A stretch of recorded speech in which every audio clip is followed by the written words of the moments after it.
Welcome to the Tea Huddle with Marisa and Kelly. Your only source for gridiron gossip. If you like the NFL, and if you like the personal business of the NFL players, then this is the podcast for you.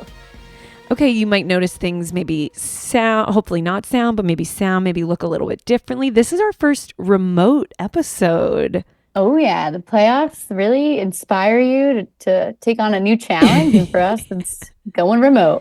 Yes, we're going virtual. Where are you, Kelly? Are you going to San Francisco to see my Lions beat the 49ers? Yeah, I'm doing a little playoff tour, going to all the games. No, I mean, I wish I was doing that but I'm on a ski trip, so amazing. Can't complain. Well, thanks for, taking the time to get into the nitty-gritty of course. Football on the field drama, off the field drama. The best place to watch football, honestly, is like in a ski lodge, and I did plenty of that this past weekend during divisional weekends that we had. Yes. It was an exciting one. There were only 4 games, just like that. So you watched all 4, Kelly, as we do, whether we're in person or virtual. Give us the rundown of those 4 divisional games. We'll start a little backwards with the Sunday night game and work our way back from there. Okay. So on Sunday night, the Bills suffered a crushing loss, the missed field goal to end their season against the Chiefs. The kicker, Tyler Bass, he has been getting eaten alive on the internet since that game. Poor guy. Football fans, they love hard, they hate hard. And so this one guy, Tyler Bass, as you said, he missed the field goal. He lost the game. He lost the whole season. Just kidding. We're not rubbing it in. We feel bad for him. He's been getting death threats. He deleted his Instagram and Twitter pages, and everyone, I feel like it's 2 camps. One camp is like, kill him, and the other camp felt bad for him. Bills fans are cutthroat. They don't feel bad. I saw a tweet after the game on Sunday that was like, he must really be going through it. Like, is there a charity that he supports that we can like let him know that we're here for him? And so the charity that he's been linked to is called 10 Lives Club. It's a nonprofit cat adoption group based in Buffalo. And by Tuesday evening, so the game was Sunday night, by Tuesday evening, over $110,000 had been donated in his name to 10 Lives Club. So many. He's a cat guy. Saved. I know. I love that. Cat guy. And most of the donations were for $22 increments, or increments of $22 for his number. He's number 2. So it in his honor. So that's good. So he's getting some support. Yeah. First, when I saw that it was like donate $22 for him, I thought it was like a Chiefs Taylor feeling 22 thing, but it's not. It's just because his number's 2. So there's some darkness, but there's always some light. Some people are supporting him, through the chaos of the world. Josh Allen is also defending Tyler, saying that it never should have gotten to that point. It's a team sport. It's not all on Tyler. They should have made a play instead of had to rely on him. He seems like such a nice guy, Josh Allen. He really does. Yeah, he handled that post-game conference very well for being as hurt as he was. Yeah. But honestly, even if Tyler Bass had made the kick, Mahomes still would have had almost 2 minutes to have a potential game-winning drive. Mm-hmm. And the last time the Bills and Chiefs faced off, they won with 13 seconds left on the clock to get down the field and kick a field goal. So even though he missed the kick, obviously into the game, who knows what would have happened. Yeah, it's so easy for everybody to be it's this guy's fault. Yeah, let's give Tyler a little bit of a break now. Yeah, everyone be nice to Tyler. He likes cats and he's doing his best. And then as for the Chiefs, since they won the game, this will be their 6th consecutive AFC Championship game, which is the second most after the Patriots, who have 8 consecutive AFC Championship games. So they're getting up there. Title. They're coming for it. And I'm starting to feel how the rest of the fans felt about the Patriots for getting kind of sick of it. It's just it's a little boring. I want Taylor to be happy, but at the same time, it's just every time she goes to a game, they win. I mean, not every time, because there was a little drought there for a minute, but it would just be so dull if the Chiefs won the Super Bowl. We need to shake it up. Yeah, a little bit. Up.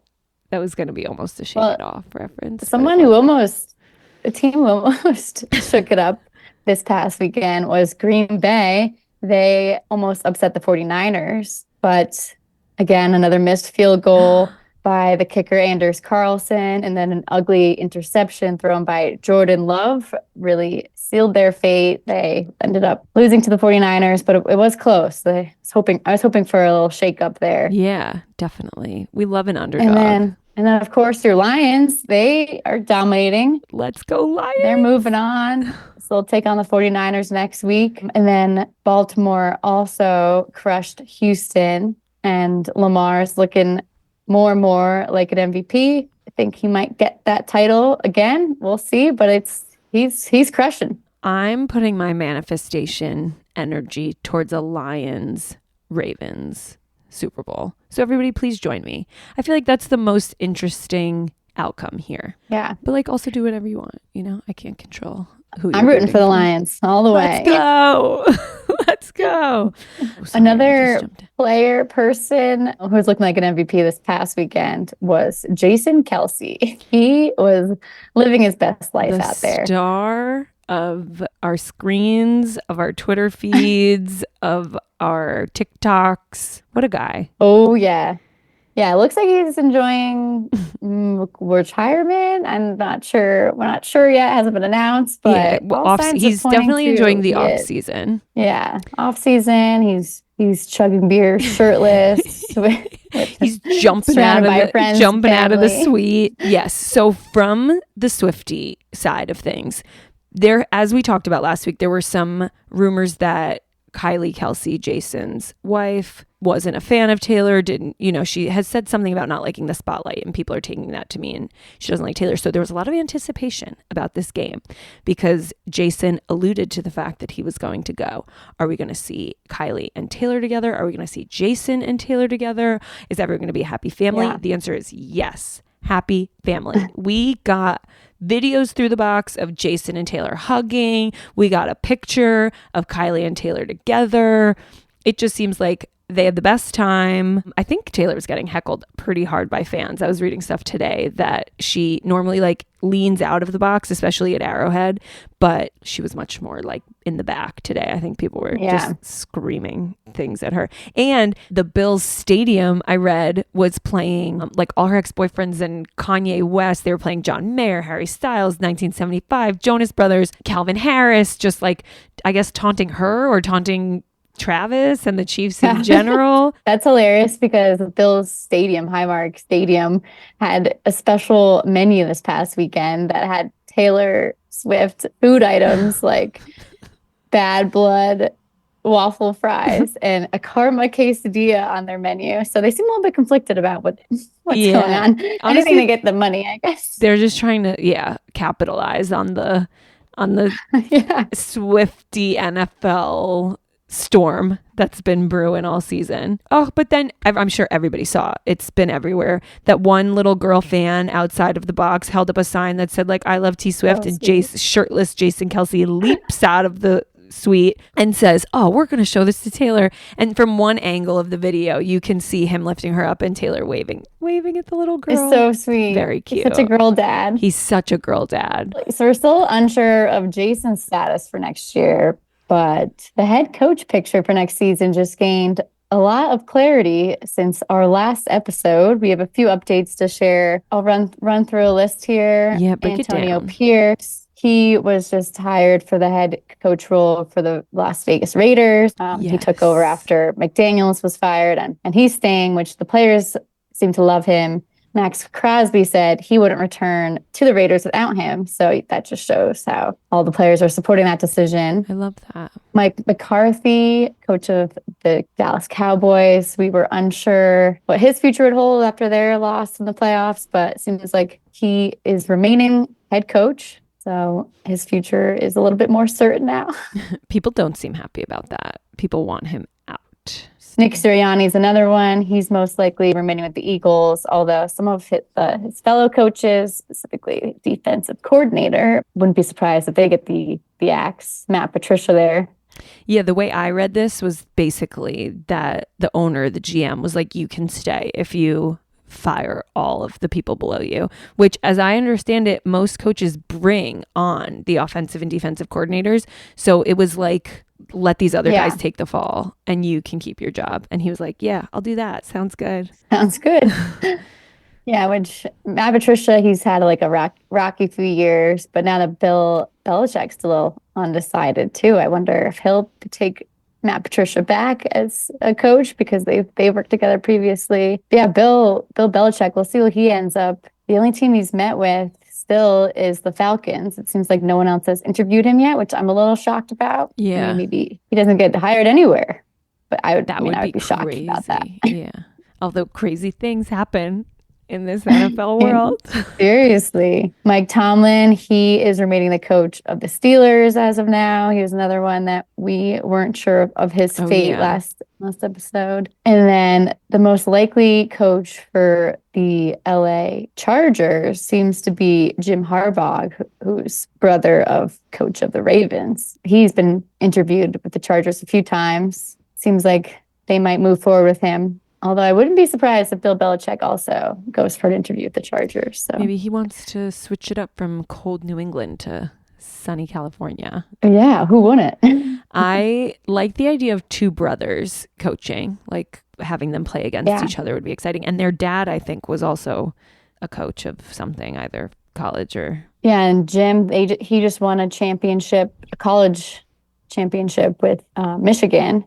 So if he wins one, and then if his brother were to win, the Ravens were to win the Super Bowl, that could be a big year for the Harbaugh brothers. Yeah, the dad was a college coach, the internet tells me. But let's not bury the lead here. Which one is the Ravens? John John Harbaugh.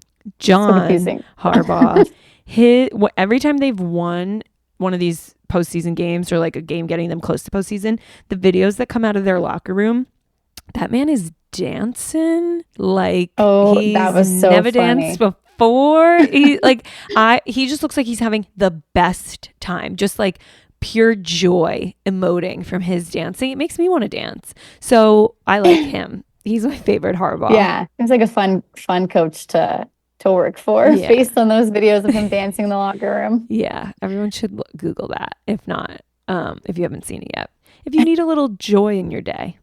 Speaking of joy, let's talk about your Lions. These 2 weeks as a Lions fan have just been so fun. First of all, they're winning, which helps. But even if they weren't, I'm diehard. Like, I'm here. I'm in it.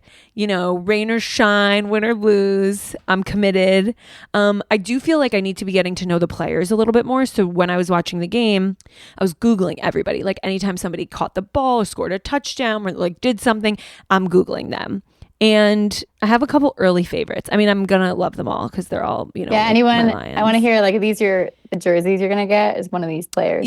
My shirt is, I'm waiting for, it says, you know, when you order something and it says shipped and then you click on the shipping link and it's like, it hasn't shipped yet. That's where my Lions shirt is. It's in a shipping facility waiting to be picked up.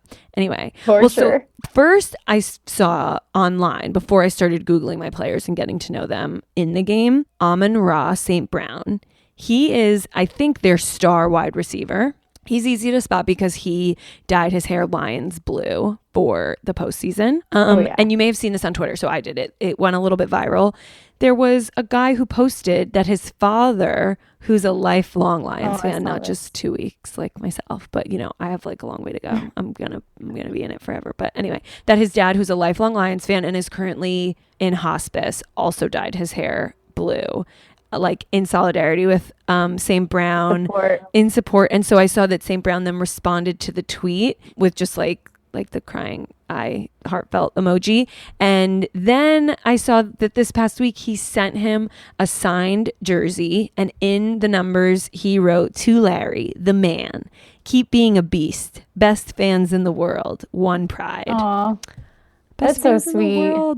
I'm one of them. So one pride. That's something that like now I know that we say. Good to know. One pride. Yeah. So then I was Googling St. Brown. Here's to you, Larry. Yeah, here's to you, Larry. For sure. Like St. Brown, like what's his backstory? What do I need to know about him? And the interesting thing that I found was, so we loved Quarterback on Netflix. That's sort of like how Oh yeah, I got interested in football more or less.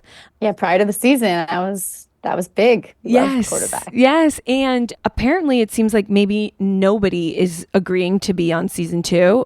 Matthew Stafford said that he agreed to be on I think he season was 2. the only one, right? But I think he was the only one. So it seems like maybe they're pivoting, and that whatever season 2 is going to be not just about quarterbacks, because Netflix and NFL film cameras have been following Amon-Ra St. Brown. That's what like the Detroit Ledger Chronicle, some like local Detroit paper, said that'd be so fun if they mixed it up a little bit. I think so too. Like, let's get to know different positions.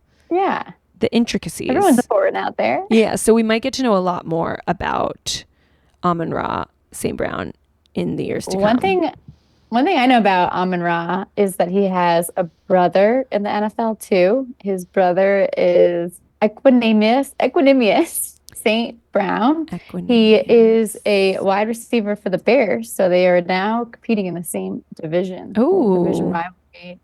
Brothers right now. So there are a lot more brothers in the NFL than you would think. I love that. Yeah. It's so like, I love when I see their interactions on the field or after the game Definitely. Too. And it's hard to know, like, are they just that like genetically gifted to be like predisposed to be NFL players, or did they have just like hard ass parents who were like, you're going to practice, you know, nature versus nurture. This will be our but next I guess segment. We'll do some research on Yes. Oh my God. Speaking of brothers, one of the other players that I was Googling, he scored a touchdown. I think like an important one. Craig Reynolds on the Lions. So I'm Googling him, like, who is he? What's his deal? And he had Craig Reynolds. He had a big fourth down touchdown in the third quarter. So definitely some props to him on that win. The Lions. You go, Craig Reynolds. The Lions had. His older brother, Eric Reynolds, was a football star in high school and was like in talks about being an NFL prospect, but fell in with the wrong crowd and started dealing with addiction issues. And when Craig was in 6th grade, his brother was arrested and is still in prison today. Wow. He stole a car. He carjacked an elderly man. Not great. Not recommended. And then the cops trailed the car, stopped the car, and then he escaped on foot. And it took a week for the cops to find him, to arrest him. Wow, that's wild. He had priors. He had, I think, robbed a woman at gunpoint. But he, as we said, struggled with drug addiction and made bad choices and is still in prison. But Craig said this was a hard lesson in what not to do, and that like he stays on a straight path after sort of seeing what happened with his brother, and that he calls his brother before every game. Oh, that's nice. Yeah. So that's just a little highlight of some of my Lions. 2 brotherly stories, but separate relationships. 2 brotherly stories. This is just like my journey to get to know more about my team. I love it. I'm excited for you. I'm excited for the Lions. Thanks. Speaking of the Lions, I hope everyone is hungry because we have a lot of beef to share today. So much beef in this long overdue segment, Battle of the Beefs. Yes, something must have been in the air this week because it's beefy out there. Everyone's trying to fight. Okay, Kelly, you start with the first beef. CJ Gardner-Johnson versus Baker Mayfield. This beef started before their playoff matchup when CJ, who is safety on the Lions. Go Lions. You know him, Marissa. Definitely. He said that Tampa Bay would be a great competitor if they had a good quarterback. Fighting words. Baker Mayfield fired back, saying he didn't think that the Lions defender had watched the film at all because that would prove that they are competitive. During the game, the beef got even beefier. Beef it up. Because CJ intercepted a pass in the first quarter. After he intercepted, he ran it back, tossed Baker Mayfield the ball in like a pretty disrespectful way. It looked like he said a few words too. Couldn't really make out what was said, but some taunting behavior. Definitely was taunting. And then after the game, just to really, really rub it in and make it the beefiest, he went live on Instagram, started talking Never trash. A good idea. Nobody should ever go live. That's my 2 cents. Take it or leave it. Yeah. Just don't do it. But anyway, sorry. I know. I feel like they're going to make it worse for the Lions if they ever lose. But yeah, he went live. He said, I tossed that bitch back at you too. I hope you got it too. Make sure you send it with the jersey, meaning like the ball that he tossed back at him after he intercepted it. Very taunting, like words and behavior. Also sort of like a petty beef, I would say. Yeah, there was no reason for it. But. I'm going to pick CJ Gardner-Johnson's side because I'm a diehard Lions fan, but it sort of seems like he instigated this. Like oh yeah, he started and he finished it. Yeah. So that who wins this one? Probably CJ. I guess so. Go Lions. All right, let's hear your beef. Next up, this beef is RG3 versus Jay Gruden. We have a beef that goes back years, nearly a decade. Robert Griffin III, he's a former quarterback and analyst who's known as RG3. That's what people call him, so that's what we're going to call him. He played for the Washington Commanders when they were the Washington Redskins, and his head coach was Jay Gruden for 2 seasons. And then RG3 got traded, so maybe this beef is a little insight into what went down. I love a little throwback. Yes. Okay, so Gruden, this was last week. Gruden was watching the Eagles game and tweeted, "If I ever put a QB through what Philly is putting Jalen through, I apologize. Pick up a blitz." I don't know what pick up a blitz means in this context. I mean, in any context. A blitz is when they like rush after the quarterback. There's like an extra guy rushing. Pick up a blitz. To sack him. Okay. Like they kept letting Jalen get so sacked. they put Jalen in like a tough spot where he was being blitzed every play and like. Okay, great. So he said like if I ever put a quarterback in this position, I apologize. And then within 30 minutes, RG3 quote tweeted it and said, "Say what?" And a selfie looking over his glasses, like, "Excuse me," sort of vibes.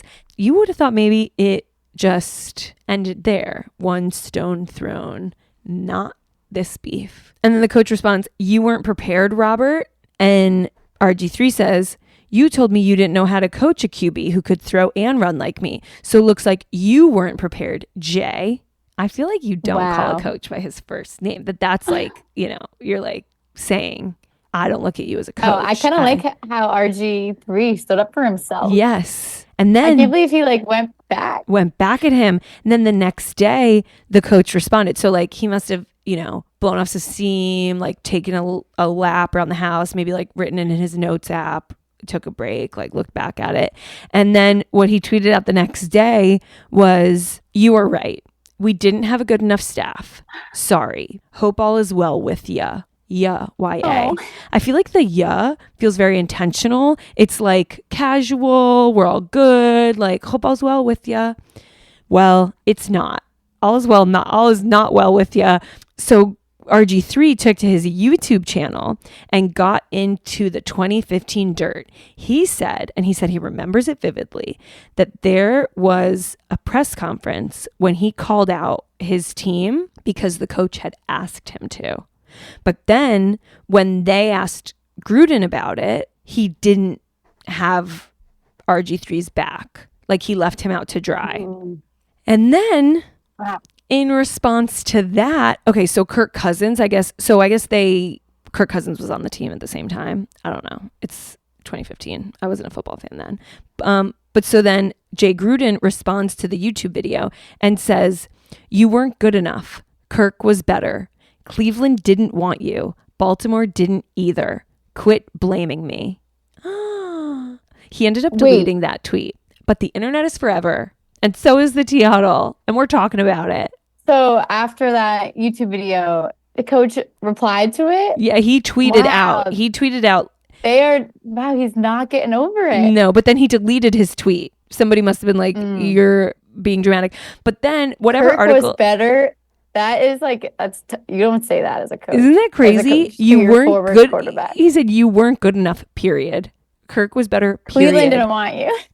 Cleveland didn't want you, period. Baltimore didn't either, period. Quit blaming me, period. Wow. So yeah, I don't think this one is... His apology tweet was definitely like written by his wife. Or I was just thinking the same thing. And then I'm sure his wife is the one who said, delete that last tweet. So I don't know if he's married. I could look into it. He's married. He's been married since 1990. So Sherry Gruden has seen it all. And I'm sure she is the one who said, say something nice. And then he wrangle the beast. Exactly. And then I saw that there are articles back from 2015 that's like, on the Redskins, like the vibes are bad. The quarterback and the coach aren't getting along. True. It took 9 years, but confirmed. The vibes were bad. They were not getting along. Kirk was better. Oh, yeah. Quit blaming me. Oh, my God. Jay Gruden definitely won this beef. He laid it all on the line. He was honest. There's nothing you can say to that. Nothing you can say. All right. We have even more beefs. Kelly, what's your next beef? CeeDee Lamb's mom versus Dak Prescott. I love it already. Already this wins as my favorite beef. That's amazing. I love when parents and siblings and spouses get involved. Let's get it messier and more chaotic. Yeah. Everybody get your Twitter fingers ready. I'm here for it all. Beef can be between players, can be between family members. Coaches. We've seen it all. Mm-hmm. After the Cowboys lost to the Packers in the wild card last week, CeeDee Lamb's mom, Lita Martinez, went on Facebook and really... On Facebook? Wow, that's amazing. You know it's a mom because she's going on Facebook. Yeah. She went after Dak. She's attacking Dak Prescott. She posted in all caps, Dak isn't it. They need to get rid of his ass. Someone like one of his CeeDee Lamb's mom's friends, family members, someone in the neighborhood commented, tell the youngin' to come home. CJ would love to have him. To which Ramirez responded, shit, I wish he could. CJ is great. Like CJ Stroud? Yes. So CeeDee Lamb went to high school in Fort Bend County, Texas, which is about 30 minutes from the NRG Stadium where the Texans play and where CJ Stroud plays. So the comment, they're suggesting that he goes home, plays for the Texans, plays for CJ Stroud, just supporting him, not supporting Dak. Wow. Messages go on and on saying that. Because it's Facebook, you know that these are her Facebook friends responding. That's not Twitter or TikTok where anybody can get in the mix. Cause like friend, like what's up, girl? You can tell it's like her like close friends and family.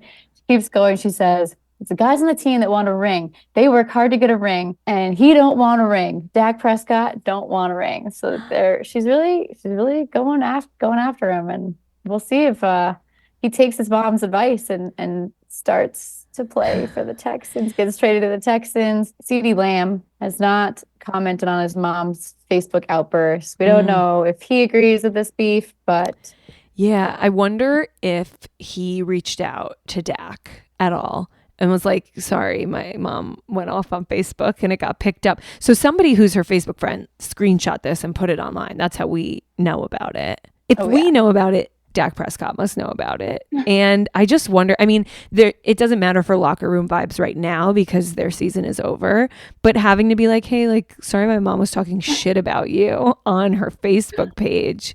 Embarrassing.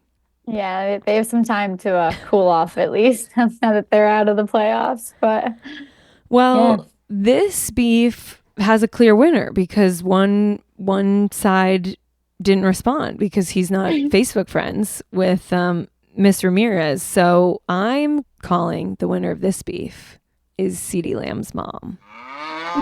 What is our criteria? It's like whoever sort of went for it the most. Yeah, I guess whoever really like whoever opinion really got through to us. Okay, I love that.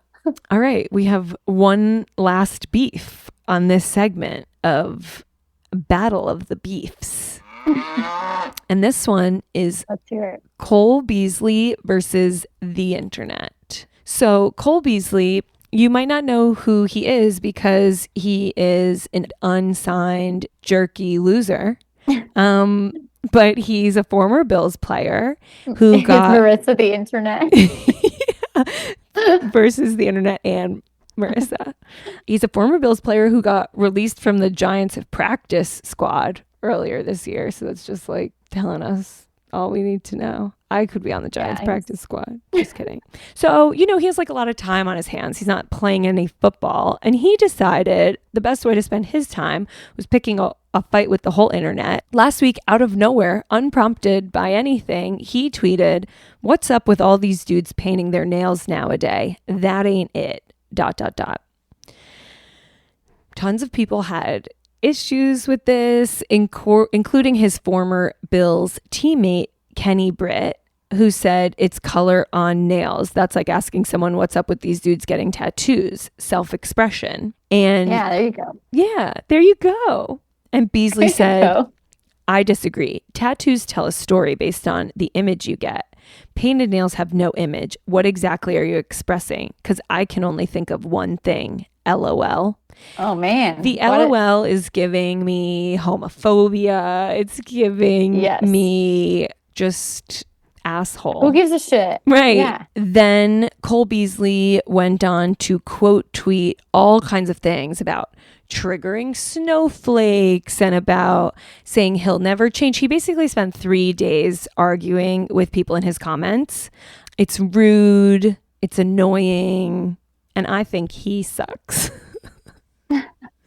So I don't know that the internet won this beef, but I do think he lost because he's just fighting with everyone. You're not going to beat everyone. And like, he was clearly getting riled up. He spent days responding to dozens and dozens of tweets. I think we have a clear winner on this one, and it's definitely not Cole Beasley. He is not even playing right now. Nobody's agreeing with him. He's just bored and arguing about nothing. Yeah, agreed. Winner is the internet. Well, there you have it, folks. Those are 4 beefy beefs, and I can't wait for more beefs. I think the playoffs definitely encourage a little bit of beef because tensions are high. People are emotional. Yes. People wish they were playing, or they're stressed that they are playing, or they're not playing how they want to be playing, and everybody's fighting with each other's moms on Facebook, and it's getting crazy out here. Everyone's hungry for some beef. Same. And that brings us to our final goss. Final goss. Okay, for today's final goss, we have 2 NFL couples. We've actually already talked about both of them before, both shutting down breakup rumors. So we'll start with Darren Waller, tight end for the New York Giants, who's married to WNBA champion Kelsey Plum. So he has announced that he is pursuing a rap career. Do you? After the Giants season, he's decided so I think he's got a plan for the off season here, yeah, or is this full time? Right. Everybody needs a hobby in the off season, and I think this is going to be his. Will he be back for football? Unless, what if it really takes off? If it takes off, yeah. He posted a clip of a single, and it looks like a music video on his TikTok, and the caption is "Just warming up. New single coming February 16th. Album on the way." Okay, so like that's great. That's not final goss worthy. But then he posts a TikTok that seemed to insinuate a breakup, which you can't be doing if you're part of a power couple, a sports power couple. Seriously. So he's lip syncing and dancing to a song, and the text over the video is "When your girl bout to leave you, crying laughing emoji." And the caption is "Stay strong kings, !" laughing emoji. Hashtag FYP, hashtag explore, hashtag men, hashtag heartbroken, hashtag music, hashtag vibes. But interesting. He cleared it up with TMZ directly, went right for the source Tuesday night, and he said, not at all, not breaking up, just having fun on the app. Maybe he was just trying to get on TMZ because now it's on TMZ that he's trying to be a rapper. Maybe he was just trying to all press is good press kind of a thing. But he says they're still in love, happily married. So that clears that up. Yeah, kind of. I guess so. It's really kind of weird to have hashtag heartbroken. I mean, does that get views on TikTok maybe? Or yeah, maybe. Maybe we should hashtag heartbroken when we post our next clips. I'm going to give it a try. I'll see what Darren Waller's on to. But I'm glad they're still together. Yes, definitely. We like them together. But if you thought that one was confusing, wait for this second one. So also on Tuesday, the Sun Sentinel, which is like a Dolphins news source, posted on Twitter that on Monday night, Tyreek Hill filed a petition for divorce in Broward County.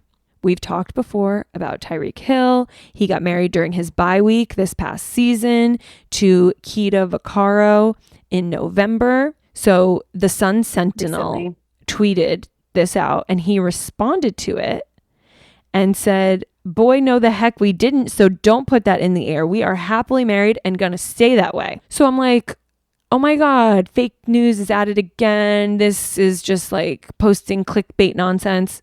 No, not the case. Broward County records in Florida show that Hill submitted the petition for the dissolution of marriage on Monday. Like, it's public record. I'm on the website right now, browardclerk.org. I'm looking at it. A judge has been assigned. There's a case number. Like, did his lawyers do it without his knowledge? Is he trying to like pull a Katie Holmes and Tom Cruise, if you know, you know, like just like do a divorce in the blind of night so that they don't have a chance to react to you? And so this is like smoke and mirrors. What is going on? So this is so bizarre. Yeah, because obviously you can see like the legal record of it. Yes. And then he tweeted, he went out, he like posted a photo of the two of them on Instagram on Tuesday. Vaccaro reposted it. So I don't know. All of it's very confusing. Yes. So we're recording this Tuesday evening. Maybe more will be revealed by Thursday morning when this comes out. I don't know. I'm on the edge of my seat trying to figure out what's going on. I'm going to be refreshing browardclerk.org every day. We know that their marriage has probably not been the easiest, considering Tyreek has been hit with 2 paternity suits for more child support since he's gotten married. But he's the one who actually filed this petition for divorce. Yeah, that's what it says. Her. Tyreek Deshaun Hill petitioner versus Lakita Joanne Vaccaro respondent. Yeah. Judge Jessica Mara is presiding over this case. I don't know. Like you said, keep an eye on this one. Like you said, marriage has not been sunshine and roses. He has had, I think, 3 children with 3 different women since the time that him and Keita have been engaged. And then just a couple weeks ago, their house burned down because a child was playing with a lighter and lit a toy on fire and then threw it across the room. Tyreek has had a checkered past. Great season. Great season. On the field, things are going great. Off the field, perhaps less so. And this is just another, case of that, I guess. I, for one, cannot wait to see what is happening. Are they getting a divorce? Is this some sort of like a financial legal route that he's taking? Is it related to not wanting to pay child support to those other women? Are him and Keita in love? Yeah, we're definitely going to keep this one on our radar for next week. Hopefully we'll have an update for everyone. Definitely. Tune in for some more playoff updates. Yes, we are your best source for newly divorced players, kind acts from the Lions, and of course, beef. But until next week, stay juicy.